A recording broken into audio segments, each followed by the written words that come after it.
Vivir esperando grandes golpes de suerte es una forma segura de desperdiciar tu verdadero poder. La vida no premia los impulsos ciegos ni los sueños sin cimientos, recompensa la visión clara, la paciencia y la acción medida.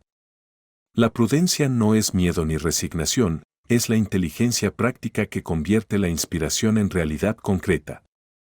En este audiolibro descubrirás cómo la verdadera grandeza no surge de actos impulsivos, sino de decisiones conscientes y sabias que construyen, paso a paso, un destino firme y pleno.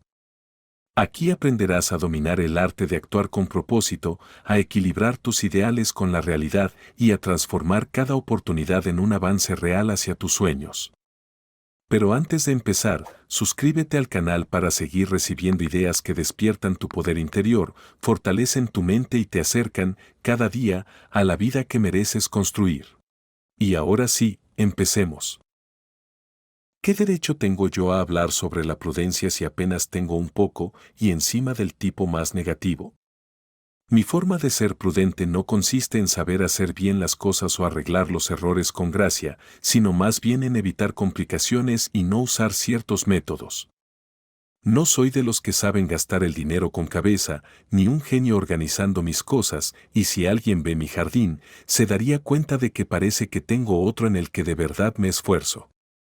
Aún así, me importan mucho los hechos, no me gustan nada las cosas falsas ni la gente que no se da cuenta de lo que pasa a su alrededor. Por eso creo que tengo tanto derecho a escribir sobre la prudencia como sobre poesía o espiritualidad. Al fin y al cabo, escribimos por lo que deseamos y por lo que nos molesta, no solo por lo que conocemos. Pintamos o describimos cualidades que ojalá tuviéramos. El poeta suele admirar al tipo con iniciativa y que sabe manejarse en la vida. El comerciante quiere que su hijo acabe siendo cura o juez. Y si ves que alguien no presume mucho de sí mismo, seguramente lo que diga que admira te mostrará lo que realmente le gustaría ser. También pienso que sería poco sincero hablar solo con palabras bonitas sobre el amor y la amistad, sin compensarlo con otras palabras más duras y realistas. Y, como mi vida está llena de cosas que vienen de los sentidos, lo que vemos, tocamos, sentimos. No puedo simplemente ignorarlas, al menos debería mencionarlas. La prudencia tiene mucho que ver con los sentidos. Es como la ciencia que estudia cómo se ven las cosas. Es lo que hacemos por fuera cuando pensamos por dentro. Es como si Dios pensara a través de los bueyes, animales que se mueven siguiendo leyes físicas, sin complicaciones. La prudencia se conforma con mantener sano el cuerpo cumpliendo sus reglas y tener la mente clara siguiendo la lógica. Pero el mundo que percibimos con los sentidos no es completamente real por sí solo, es como un símbolo. La verdadera prudencia sabe que hay otras leyes más profundas actuando al mismo tiempo y entiende que ella no manda del todo, que solo trabaja en la superficie, no en lo más hondo de las cosas. Por eso, si se la separa del resto de cosas importantes, la prudencia se vuelve falsa. Solo es válida cuando forma parte de lo que vive el alma en un cuerpo, cuando hace visibles las leyes del universo dentro de los límites de lo que podemos ver y sentir. Hay distintos niveles de habilidad para entender cómo funciona el mundo. Para lo que quiero explicar ahora, basta con señalar 3. Hay gente que vive pensando solo en lo útil, para ellos, estar sano y tener dinero es lo más importante. Otro grupo vive a un nivel un poco más alto y valora la belleza de las cosas, como hacen los poetas, los artistas, los científicos o los que aman la naturaleza. Y luego está la gente que va más allá de lo bonito que pueda ser algo, y busca el significado profundo que hay detrás, esos son los sabios. El primer grupo tiene sentido común, el segundo, buen gusto, y el tercero, una comprensión espiritual. Con el tiempo, una persona puede pasar por estos 3 niveles. Primero, aprecia lo que las cosas son y para qué sirven. Luego, empieza a ver lo hermosas que pueden ser. Y, al final, cuando se instala por un tiempo en este lugar increíble que es la naturaleza, no lo convierte en su propiedad para construir casas o almacenes, sino que se queda maravillado, respetando lo que ve como si fuera la presencia misma de Dios saliendo por todas las grietas del mundo. Lo que pasa es que el mundo está lleno de ejemplos, frases hechas y comportamientos que reflejan una versión muy pobre de la prudencia. Es como volver a lo más básico y material, como si lo único que importara fueran los sentidos, el gusto, el olfato, el tacto, la vista y el oído. Es un tipo de prudencia que lo reduce todo a cálculos, siempre quiere saber si algo va a dar dinero, nunca regala, casi nunca presta, y si le cuentas un plan, solo pregunta, ¿eso da para comer?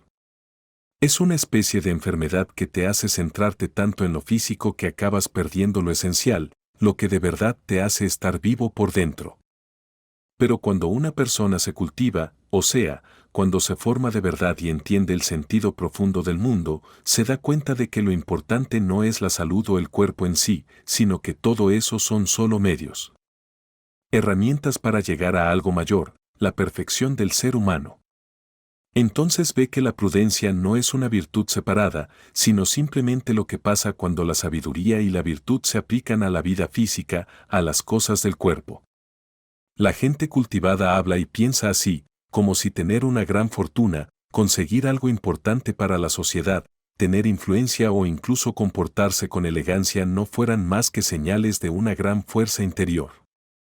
Pero si alguien pierde el equilibrio y se mete demasiado en los negocios o en los placeres sin pensar en nada más, puede que sea útil en su función, como una pieza que encaja bien en una máquina. Pero no se puede decir que sea una persona cultivada. La prudencia falsa, esa que pone los sentidos como lo más importante, es la que siguen los borrachos y los cobardes, y de hecho, es de lo que se ríen todas las comedias. Es como una broma que nos hace la naturaleza, y por eso también la literatura la trata como algo ridículo. En cambio, la prudencia de verdad no se queda solo en lo que podemos ver, tocar o disfrutar, sino que va más allá y reconoce que existe un mundo interior, más profundo y real. Cuando una persona empieza a entender ese otro nivel, cuando estudia cómo está organizado el mundo, cómo se reparten las cosas y el tiempo, y entiende que todo eso no es lo principal sino algo secundario. Cualquier esfuerzo por prestar atención a eso merece la pena. Porque nuestra vida, aunque parece completamente ligada a la naturaleza, al sol, a las fases de la luna y a todo lo que marca esos ciclos, también es muy sensible a lo que pasa alrededor, al clima, al país donde vivimos. A lo que está bien o mal en la sociedad. Nos afecta mucho lo bonito, nos afecta el hambre, el frío, las deudas. Todo eso nos enseña, sin necesidad de libros, muchas de las primeras lecciones de la vida. La prudencia no se dedica a esconderse detrás de la naturaleza preguntándose de dónde viene todo. Acepta las leyes del mundo tal y como son, porque sabe que son las reglas del juego, y se adapta a ellas para poder vivir lo mejor posible. Respeta cosas como el espacio y el tiempo, el clima, la necesidad, el sueño, la ley de los opuestos, el crecimiento y la muerte. Todas esas cosas existen para marcar límites y ritmos a nuestra vida. Por todas partes están el sol y la luna, que son como los grandes organizadores del cielo. Aquí en la tierra tenemos la materia, firme y constante, que no se salta las leyes de la química. Vivimos en un planeta donde todo está sujeto a leyes naturales, y además, dividido y ordenado por reglas sociales que imponen más límites a quien llega nuevo al mundo. Comemos del pan que crece en el campo. Vivimos del aire que nos rodea, y ese mismo aire puede hacernos daño si está demasiado frío o caliente, o si es muy seco o demasiado húmedo. El tiempo, que a veces parece algo puro, infinito y casi sagrado, al final se acaba rompiendo y llenando de pequeñas cosas sin importancia. Que si hay que pintar una puerta, arreglar una cerradura. Que necesito madera, aceite, comida o sal. Que la casa echa humo o me duele la cabeza. Y luego están los impuestos, o tener que hablar con alguien que no tiene ni corazón ni cerebro. O incluso el mal recuerdo de algo que alguien nos dijo, algo ofensivo o muy incómodo. Todo eso se va comiendo las horas del día. Por mucho que lo intentemos, el verano siempre tendrá moscas. Si damos un paseo por el bosque, nos van a picar los mosquitos. Si vamos a pescar, seguro que terminamos con el abrigo empapado. Además, el clima es un problema enorme para los que no tienen nada que hacer. Muchas veces decimos que nos da igual el tiempo, pero aún así seguimos mirando las nubes y preocupándonos si llueve. Todas estas experiencias tan comunes, que nos van robando horas y años, en realidad nos enseñan cosas. Por ejemplo, vivir en un lugar con suelo duro y con nieve durante 4 meses hace que la gente del norte, donde el clima es más templado, se vuelva más sabia y capaz que quienes viven en los trópicos, donde hace calor todo el año. El que vive en una isla tropical puede pasarse el día paseando sin preocuparse mucho por nada. Por la noche duerme sobre una esterilla, bajo la luna, y si hay una palmera cerca, ya tiene el desayuno servido por la naturaleza sin mover un dedo. Pero el que vive en el norte tiene que hacerse cargo de su casa sí o sí. Tiene que fermentar, cocinar, salar, conservar alimentos, acumular leña y carbón. Y como no puede hacer nada sin aprender algo más sobre cómo funciona la naturaleza, y como la naturaleza siempre tiene algo nuevo que enseñar, la gente de esa zona suele volverse más fuerte que la del sur. Todo esto es tan importante que, incluso si alguien sabe mucho sobre otras cosas, no está de más que sepa también sobre esto. Que tenga la vista fina para observar bien. Si tiene manos, que las use; si tiene ojos, que sepa medir y distinguir. Que acepte y memorice todo lo que pueda sobre química, naturaleza o economía. Cuanto más sepa, menos querrá olvidarlo. El tiempo siempre acaba mostrando para qué sirven esos conocimientos. De cualquier acción que sea natural y hecha con buenas intenciones, se puede sacar sabiduría. Una persona de casa, que encuentra música en el tic-tac de su reloj de cocina o en el crepitar de los troncos en la chimenea, puede llegar a tener momentos de felicidad que otros ni se imaginan. Usar bien los medios para lograr un objetivo es lo que garantiza el éxito, y ese éxito puede celebrarse igual en una granja o en una tienda que en una batalla política o en una guerra. Un buen trabajador puede ser tan eficaz guardando leña en su cobertizo o almacenando fruta como lo es un general organizando una campaña militar o un político en su despacho. En un día de lluvia, por ejemplo, se monta una mesa de trabajo en el granero y coloca allí su caja de herramientas, con clavos, barrenas, alicates, destornilladores y cinceles. Y con eso revive una vieja alegría de cuando era niño, ese gusto por explorar guardillas, armarios o graneros, por estar rodeado de cosas útiles y tareas que se hacen poco a poco. Su jardín o su corral le cuentan, sin palabras, un montón de pequeñas historias felices. Podríamos encontrar razones para ser optimistas si pensamos en la cantidad de placer sencillo y auténtico que hay repartido por todos los rincones del mundo donde las cosas se hacen bien. Cuando una persona respeta una ley, cualquier ley, ya sea natural, moral o social, su vida se llena de pequeñas satisfacciones. Lo importante no es tanto cuántos placeres tenemos, sino la calidad de esos placeres. Pero ojo, porque la naturaleza castiga cuando uno se olvida de la prudencia. Si crees que lo más importante son los sentidos, sigue sus reglas. Y si crees que lo esencial es el alma, no te lances a buscar placeres antes de tiempo, espera a que lleguen cuando de verdad toquen, como frutos que maduran poco a poco en el árbol del causa y efecto. Hablar o tratar con gente que no tiene una percepción clara o afinada es desesperante, como si te echaran vinagre en los ojos. Se dice que el Dr. Johnson dijo una vez, si un niño dice que ha mirado por una ventana cuando ha sido por otra, castígalo. Puede parecer exagerado, pero lo que quería decir es que hay que ser precisos con lo que decimos y hacemos. En Estados Unidos, por ejemplo, la gente suele valorar mucho esa precisión, como se ve en frases como sin error, pero no ocurre lo mismo con el rechazo al despiste, la falta de claridad o la dejadez frente al futuro, que no es típica de ningún país concreto. Cuando rompemos las reglas naturales del tiempo y el espacio por ser torpes o descuidados, todo se desordena. Lo que debería ser útil se convierte en un lío. Si alguien que no sabe lo que hace se pone a cuidar una colmena, no va a conseguir miel, solo un montón de abejas enfadadas. Para que nuestras palabras y actos sean justos, tienen que darse en el momento adecuado. Afilar una guadaña en una mañana de junio suena bien, como algo que tiene sentido. Pero si alguien la afila cuando ya ha pasado la época del heno, ese mismo sonido se vuelve triste, fuera de lugar. La gente que va siempre tarde y sin pensar no solo arruina sus propios asuntos, sino también el ánimo de quienes tienen que tratar con ellos. Me acuerdo de críticas que se hacen a ciertos cuadros cuando veo a personas desganadas y vacías, que ni siquiera son honestas con lo que sienten o perciben. El último gran duque de Weimar, que era un hombre muy sabio, decía que en muchas grandes obras de arte, sobre todo en Dresde, lo que da vida a las figuras no es solo lo bien hechas que están, sino un detalle clave. Que tengan bien colocado su centro de gravedad. O sea, que las figuras estén firmes, bien plantadas sobre sus pies, que sujeten las cosas con las manos de forma natural y que miren justo donde tienen que mirar. Incluso objetos como jarras o taburetes pierden toda su fuerza si no están bien apoyados, si parecen flotar o tambalearse. Puso como ejemplo el famoso cuadro de Rafael en Dresde, que representa a unos santos adorando a la Virgen y al Niño. A pesar de ser una imagen tranquila y sin exageraciones, impacta mucho más que 10 mártires retorciéndose en la cruz. ¿Por qué?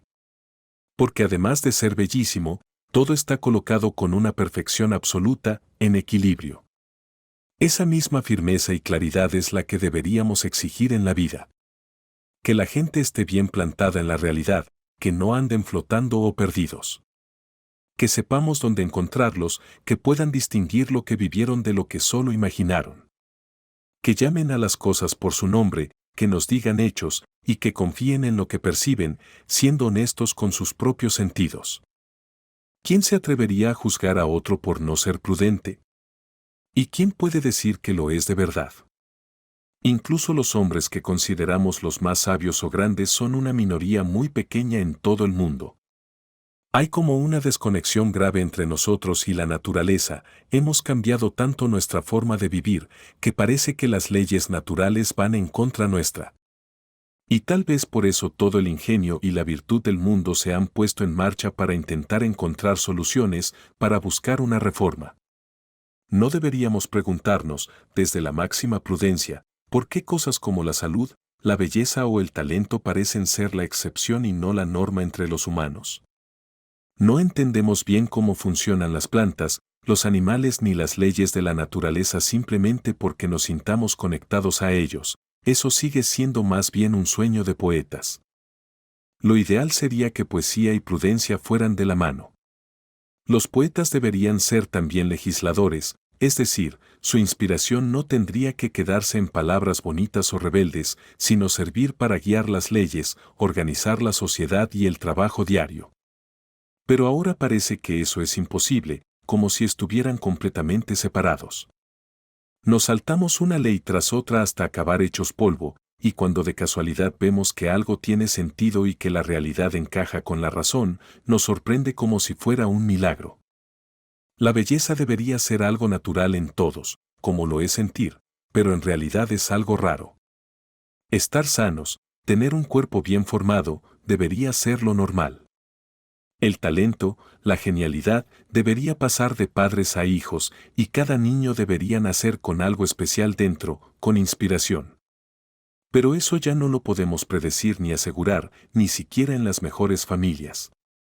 A veces llamamos genio por cortesía a cosas que en realidad son solo habilidades parciales, gente que tiene talento para ganar dinero, o para brillar un rato hoy y asegurarse comida y cama para mañana. Nuestra sociedad está llena de personas listas y hábiles, pero no de hombres sabios o espirituales, como debería ser. Esas personas con talento lo usan sobre todo para hacer el lujo más refinado, no para eliminarlo. Pero el genio auténtico, el de verdad, siempre tiene algo austero. Lo mismo pasa con la espiritualidad y el amor verdadero. A las almas más nobles, los deseos materiales les parecen una especie de enfermedad. Ellos encuentran belleza en los rituales y en las promesas que justamente se oponen a esos impulsos, como si resistir el deseo fuera lo que da sentido a la vida.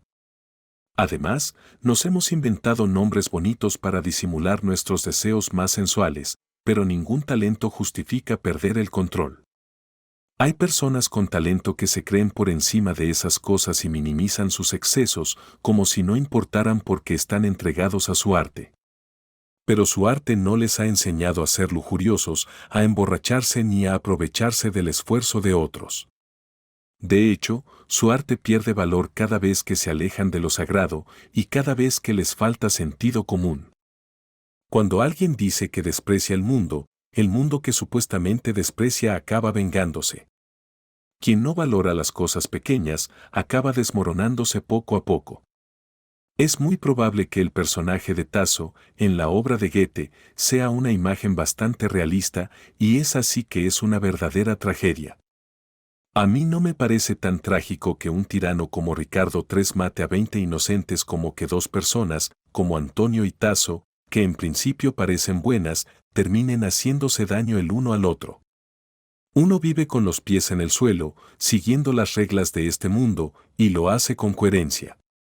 El otro está lleno de sentimientos elevados, de inspiración divina, pero sigue enganchado a los placeres físicos sin respetar sus límites. Es así que es una desgracia que todos podemos entender, un conflicto sin salida clara. Y lo de Tasso no es un caso raro hoy en día. Se ve mucho en las biografías modernas, personas geniales, con un carácter fuerte, que ignoran las leyes del cuerpo, se permiten de todo y enseguida acaban mal, quejándose por todo. Siendo una molestia para los demás y una fuente de sufrimiento para ellos mismos. El erudito o el intelectual nos hace sentir incómodos por esa doble vida que lleva. Mientras está inspirado y en lo alto, es impresionante. Pero cuando le falla el sentido común, se vuelve un problema. Ayer era un nuevo César, hoy, un desgraciado como un criminal en la horca. Ayer brillaba con la luz de un mundo ideal, era el mejor de los hombres. Hoy está aplastado por necesidades básicas y enfermedades de las que debería aprender, no quejarse. Se parece a esos pobres desgraciados que, según cuentan los viajeros, se ven en los bazares de Constantinopla, pasan el día arrastrándose por allí, flacos, amarillos, con harapos, mirando con miedo. Pero al anochecer, se cuelan en las tiendas de opio, se toman su dosis y se transforman, de pronto parecen iluminados, tranquilos, casi gloriosos. ¿Quién no ha visto esa tragedia del genio sin prudencia? Alguien que lucha años contra problemas de dinero, se agota y, al final, se derrumba por completo, sin fuerza, sin frutos, como un gigante derrotado no por grandes enemigos, sino por 1000 pequeños pinchazos. ¿No sería mejor que el ser humano aceptara desde el principio esos pequeños dolores y frustraciones que la naturaleza le manda pronto como señales? Para que entienda que no debe esperar otra recompensa que la que viene de su propio esfuerzo y sacrificio? Cosas como la salud, la comida, el clima o la posición social importan, claro que sí, y hay que valorarlas como se merecen. Pero también es importante ver a la naturaleza como una maestra constante y sus perfecciones como una especie de espejo que nos muestra cuánto nos desviamos del camino correcto. Que el hombre aprenda a distinguir claramente entre el día y la noche, entre el momento de trabajar y el de descansar. Que sepa controlar sus gastos. Que entienda que se puede aplicar tanta inteligencia y sabiduría en manejar bien una economía doméstica como en gobernar un país y que también se puede aprender mucho de ella.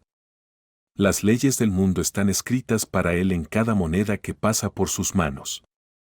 No hay aspecto de la vida en el que no pueda ser un experto, ya sea aplicando la sabiduría del famoso pobre Ricardo o la lógica práctica de los negocios en Wall Street, comprando barato y vendiendo caro.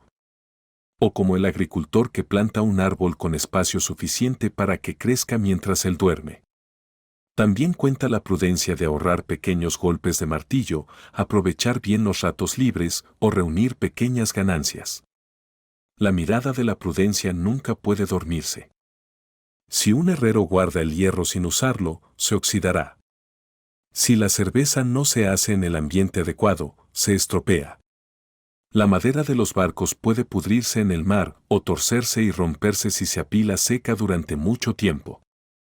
El dinero, si lo guardas sin moverlo, no genera nada y puede perderse, pero si lo inviertes, puede bajar de valor según lo que pase con los productos. Por eso el herrero dice, golpea cuando el hierro esté blanco, es decir, cuando esté al rojo vivo. El segador aconseja mantener el rastrillo pegado a la guadaña y el carro cerca del rastrillo, para no perder tiempo ni esfuerzo. En Estados Unidos, nuestro comercio tiene mucho de esa prudencia extrema, se manejan letras del banco de todo tipo, buenas, malas, medio rotas, y se sobrevive gracias a lo rápido que se hacen los tratos. Así no da tiempo a que el hierro se oxide, ni que la cerveza se agrie, ni que la madera se pudra, ni que la tela pase de moda, ni que el dinero pierda valor. Es como patinar sobre hielo fino, lo que te mantiene en pie es la velocidad. Que aprenda una prudencia más profunda, más elevada. Que entienda que todo en la naturaleza, hasta lo más pequeño como una mota de polvo o una pluma, sigue una ley, no va al azar. Que se recoge solo lo que se siembra. Si trabaja con constancia y sabe controlarse, podrá ganarse con justicia el pan que come. Que no mantenga relaciones falsas ni amargas con otras personas, porque el mejor beneficio de tener dinero no es el lujo, sino la libertad. Que practique también las virtudes pequeñas. Se pierde muchísima vida esperando. Que no haga esperar a los demás. Y que entienda que muchas de las palabras y promesas que decimos son solo para quedar bien en una charla.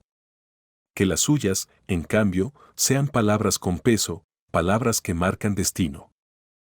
Si un simple trozo de papel, doblado y sellado, puede viajar por el mundo metido en un barco de madera y acabar en las manos de la persona a la que iba dirigido, en medio del ruido y el caos de una ciudad. Que él también aprenda de eso.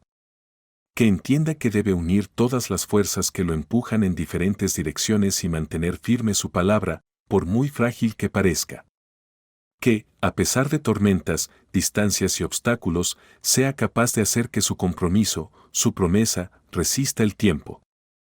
Y que, aunque pasen meses o años, incluso en lugares lejanos, esa débil pero decidida voluntad humana vuelva a aparecer para cumplir lo que prometió. No deberíamos intentar definir las reglas de una sola virtud como si fuera independiente de todo lo demás. El ser humano no está hecho para vivir en contradicción, sino que busca el equilibrio. La prudencia, que nos ayuda a cuidar de lo exterior, no debería ser estudiada solo por unos, mientras otros se encargan del heroísmo o la espiritualidad, como si no tuvieran nada que ver. En realidad, todas estas cualidades se pueden unir y no se contradicen. La prudencia tiene que ver con el presente, con las personas, las cosas, las propiedades y las formas que existen ahora. Pero igual que cada acción nace del alma, y si el alma cambia, esa acción cambia o desaparece, manejar bien el mundo exterior también depende de comprender bien su causa, su origen. O dicho de otro modo, el hombre bueno será también sabio, y el hombre honesto sabrá cómo actuar en política. Cada vez que alguien miente, no solo se hace daño a sí mismo, sino que ataca el corazón de la sociedad entera. Al final, la propia realidad acaba castigando incluso la mentira más útil. En cambio, la sinceridad genera más sinceridad, pone a todos en igualdad y convierte los negocios en relaciones de confianza. Si confías en los demás, es muy probable que ellos sean sinceros contigo. Si los tratas con grandeza, te responderán con grandeza, aunque normalmente no lo hagan con nadie más. Y cuando hablamos de problemas difíciles o situaciones que dan miedo, ser prudente no significa huir o esconderse, sino tener valor. Quien quiera vivir tranquilo incluso en las partes más calmadas de la vida, necesita firmeza. Si se enfrenta a lo que más teme, descubrirá que su miedo no era para tanto. Como dice un viejo proverbio en latín, en las batallas, lo primero que se rinde es la mirada. Si uno tiene pleno control de sí mismo, hasta una batalla puede ser tan poco peligrosa como un partido de fútbol o de esgrima. Hay soldados que cuentan cómo, viendo cómo les apuntaban con un cañón, se apartaron justo a tiempo. Muchas veces, el terror que sentimos en una tormenta se queda dentro de los salones o camarotes, mientras que los pastores o marineros pasan el día bajo la lluvia o la nieve y, en lugar de enfermar, acaban más fuertes, con un pulso tan firme como el que tendrían bajo el sol de junio. Cuando surge un conflicto con un vecino o alguien cercano, lo primero que sentimos es miedo, y eso hace que exageremos la importancia que tiene para la otra persona. Pero ese miedo no ayuda. En realidad, todos somos débiles por dentro, aunque por fuera parezcamos fuertes. Uno se siente débil consigo mismo, pero los demás lo ven como alguien que impone. Te da miedo Grimm, pero Grimm también te tiene miedo a ti. Te preocupas por caer bien a alguien mezquino, te incomoda que tenga mala opinión de ti, pero si examinas bien a la persona que más altera tu paz o molesta al barrio, verás que en el fondo es igual de frágil y asustadiza que cualquiera. Muchas veces, la paz en una comunidad se mantiene simplemente porque, como dicen los niños, uno tiene miedo y los otros no se atreven. Desde lejos, los hombres parecen fuertes, dan miedo y amenazan. Pero cuando los tienes cerca, te das cuenta de que en realidad son bastante débiles. Se suele decir que, la cortesía no cuesta nada, pero si lo piensas bien, hasta el amor puede verse como algo que trae beneficios. Dicen que el amor es ciego, pero en realidad, para ver de verdad, hace falta amabilidad. El amor no es algo que te tape los ojos, como una capucha, sino algo que aclara la mirada, como un líquido transparente que te ayuda a ver mejor. Si te cruzas con alguien que es de una secta o que piensa lo contrario que tú, no te centres en lo que os separa, sino en lo que aún compartís. Es suficiente con que el sol brille y la lluvia caiga para los dos. Verás cómo enseguida el espacio común se agranda, y lo que antes parecía una gran montaña que os separaba, desaparece como si nada. Si empezáis a discutir, hasta los santos se convertirán en mentirosos o en personas llenas de odio. Las discusiones religiosas, por ejemplo, pueden convertir a gente pura y buena en personas miserables, hipócritas, vacías. En lugar de hablar con sinceridad, se empiezan a decir cosas para quedar bien aquí y ganar allí, sin que nadie aprenda nada ni se despierte un poco de valor, humildad o esperanza. No deberías colocarte en una posición falsa delante de los demás solo por querer sacar tu rabia o tu amargura. Aunque tus ideas sean completamente distintas a las suyas, parte del sentimiento común, habla como si en el fondo todos estuvierais diciendo lo mismo. Y desde esa conexión, con ingenio y cariño, lanza tus ideas más locas o contrarias con firmeza, sin miedo ni dudas. Así, al menos, conseguirás expresarte con libertad. Los movimientos del alma que salen solos, de forma natural, son mucho más auténticos que los forzados. Por eso, en una discusión, nunca vas a mostrar tu verdadero valor. Cuando discutimos, las ideas no se expresan bien. No se entienden en su justa medida ni con el apoyo que necesitan y al final suenan forzadas, débiles y poco creíbles. En cambio, si partimos de un punto de entendimiento con los demás, nuestras palabras ganan fuerza de forma natural. Porque, en el fondo, y más allá de lo que parezca por fuera, todos los seres humanos compartimos un mismo corazón y una misma mente. La sabiduría nunca nos va a permitir tratar a alguien con frialdad o desprecio. A veces rechazamos la cercanía con otras personas como si estuviéramos esperando que, más adelante, llegue alguien con quien conectar mejor. Pero, ¿cuándo pasará eso? ¿Y de dónde saldrán esas personas? Mañana será igual que hoy. La vida se nos va mientras seguimos esperando a empezar a vivir de verdad. Nuestros amigos y compañeros desaparecen. Apenas podemos decir que estemos conociendo a nuevos hombres o nuevas mujeres. Ya somos demasiado mayores para ir detrás de modas o esperar que alguien con más poder nos proteja. Así que más vale que disfrutemos de las relaciones y rutinas que ya tenemos cerca. Es como esos zapatos viejos que, aunque no estén perfectos, son cómodos y se ajustan bien a nuestros pies. Claro que podemos señalar los fallos de la gente que tenemos al lado, o imaginarnos amigos ideales con nombres que suenan mejor y que alimentan nuestra fantasía. Todos soñamos con tener ese tipo de compañía perfecta. Pero si no somos capaces de llevarnos bien con ellos, aunque solo sea en lo básico, nunca estarán realmente con nosotros. Y si nuestras relaciones se construyen no por verdadera conexión, sino por ambición, por interés o apariencia, entonces pierden su valor.